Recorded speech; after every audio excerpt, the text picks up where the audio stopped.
ಅರ್ಥ ಮಾಡ್ಕೊಂಡಿದ್ರು ಏನೋ ಗೊತ್ತಿಲ್ಲ. ಬಟ್ ದಿನ ಹೋದಂಗೆ ಗೊತ್ತಾಗಲಿಕ್ಕಿತ್ತು. ನಾವು ಎಲ್ಲರೂ ತೊಗೊಂಡಾಗ ಇದಾಗಲಿಕ್ಕೆ ಸಾಧ್ಯದಪ್ಪ ಅಂತ. ಯಾಕಂದ್ರೆ ನಡುವು ಜನತಾದಳ ಬಂತು, ಅದು ಒ ಬಿ ಸಿ ಮೇಲೆ ಬಂದುಬಿಡ್ತು. ಒ ಬಿ ಸಿ ಮೇಲೆ ಬಂದ ತಕ್ಷಣ ಜನತಾದಳ ಯಶಸ್ವಿ, ಜನತಾ ಪಕ್ಷ ಅದು ಜನತಾದಳ ಅದರ ಒ ಬಿ ಸಿ ಮಂದಿ ಎಲ್ಲ ಇದು. ಆಗ ಅವ್ರಿಗೆ ಅನುಭವ ಬಂತು, ಹೌದಪ್ಪ ಇವ್ರು ತೊಗೊಂಡ್ರೆ ಮಾತ್ರ ನಾವು ಗೆಲ್ಲಕ್ಕೆ ಸಾಧ್ಯದ. ಮುಸಲ್ಮಾನರನ್ನ ಟಾರ್ಗೆಟ್ ಮಾಡೋದು, ಉಳಿದವ್ರನ್ನೆಲ್ಲ ತೊಗೊಳಿಕ್ಕೆ ಪ್ರಯತ್ನ ಮಾಡೋದು.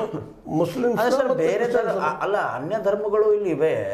ಅಂದರೆ ಇವರು ಮೋಹನ್ ಭಾಗವತ್ ಅವರು ಹೇಳ್ತಾರೆ ಒಂದು ಸಭೆಯಲ್ಲಿ ಬೆಂಗಳೂರಲ್ಲಿನೇ, ಇಲ್ಲ ನಾವು ಯಾರು ಹಿಂದೂಗಳಿದಾರಲ್ಲ ಅವ್ರಿಗಷ್ಟೇ. ಮತ್ತೆ ಇನ್ನೊಂದು ಮಾತೇನು ಹೇಳ್ತಾರೆ, ಭಾರತೀಯರೆಲ್ಲರೂ ಹಿಂದೂಗಳೇ, ಅಂದರೆ ದಿಶಾ ತಪ್ಪಿಸುವಂತಹ ಕೆಲಸಗಳು.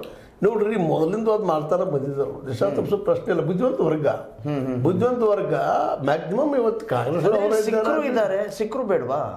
ಅವ್ರಿಗೆ ಸಿಕ್ಕರು ಅವಶ್ಯ ಇಲ್ಲ ಅನ್ನುವಂಥದ್ದು ಮಾತು ಮೆಟ್ಟಿಗಿದ್ದಾರೆ ಅವರು. ಯಾಕಂದ್ರೆ ಈಗಾಗಲೇ ಪ್ರತ್ಯೇಕತಾವಾದಗಳಲ್ಲೇ ಕೆನಡಾದಲ್ಲಿ ಅಲ್ಲಿ ಕೆಲವೊಂದು ಕೊಲೆಗಿಲೆ ಆದದ್ದು ಮಾಡಿದ್ದೆಲ್ಲ ಗಮನಿಸಿದ್ದಾರೆ. ನಾವು ನಮ್ಮಲ್ಲಿ ಆಗಿದ್ದನ್ನು ಗಮನಿಸ್ತಾರೆ. ಅವ್ರ ಮೇಲೆ ಅವ್ರಿಗೆ ಎಷ್ಟು ವಿಶ್ವಾಸ ಇಲ್ಲ. ಕೇವಲ ಪ್ಯೂರ್ ಹಿಂದೂಗಳು, ಮೇಲ್ ವರ್ಣೀಯ ಜನ್ಯ 3 ಏನು ಅದಾವೋ ಹೇಳಿ, ಬ್ರಾಹ್ಮಣ, ಕ್ಷತ್ರಿಯ, ವೈಶ್ಯ.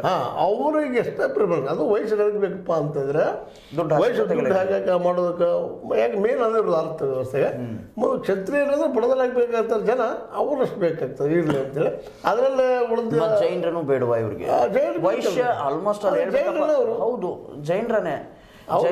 ಜೈನ ಸಮುದಾಯ ಜನರೇ ವೈಶ್ಯ ಪದ್ಧತಿಯನ್ನ ಕಾಪಾಡ್ಕೊಂಡು ಬಂದಿದ್ದಾರೆ.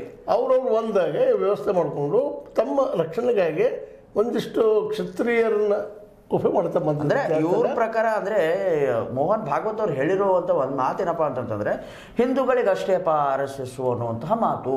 ಹಿಂದೂಗಳಂದ್ರೆ ಹಿಂದುತ್ವವಾದ ಅವ್ರು ಏನು ಅನಲೈಸ್ ಮಾಡ್ತಾರೆ, ಸನಾತನ ಏನಾದ್ರು ಅಂತೇಳಿ ಅದರ ರೀತಿ ನಮ್ದು ಎಲ್ಲ ಅದನ್ನ ಎಲ್ಲರೂ ಬರ್ತಾರ ಅಂತೇಳಿ ಅವರು ಅರ್ಥ. ಅವರ ಒಂದು ಇದರಲ್ಲೇ ಏನೋ ಪರ್ಸೆಪ್ಷನ್ ಅಂತಲ್ಲ, ಇದು ಸಿಂಧೂ ನದಿ ದಂಡೆ ಮೇಲೆ ಎಲ್ಲ ಜನರು ಬರ್ತಾರಂತಲ್ಲ, ಸ್ಪೃಶ್ಯ ಜನರು ಬರ್ತಾರೆ. ಸ್ಪೃಶ್ಯ ಅಂದ್ರೆ ಇವು ನಮ್ಮ ಮೇಲ್ವರ್ಣೀಯರು.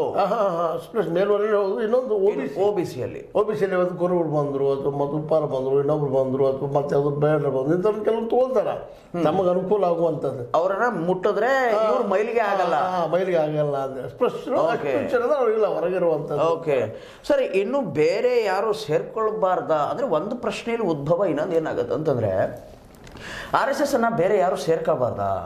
ನೋಡ್ರಿ, RSS ನೀವು ಸೇರ್ಕೊಳ್ಳೋದಿದ್ರೆ ಅವರು ವರ್ಣಾಶ್ರಮ ಪದ್ಧತಿಯನ್ನು ನೀವು ಒಪ್ಕೊಳ್ಳೋರಿದ್ರೆ ನೀವು ಅಲ್ಲಿರ್ಬೋದು.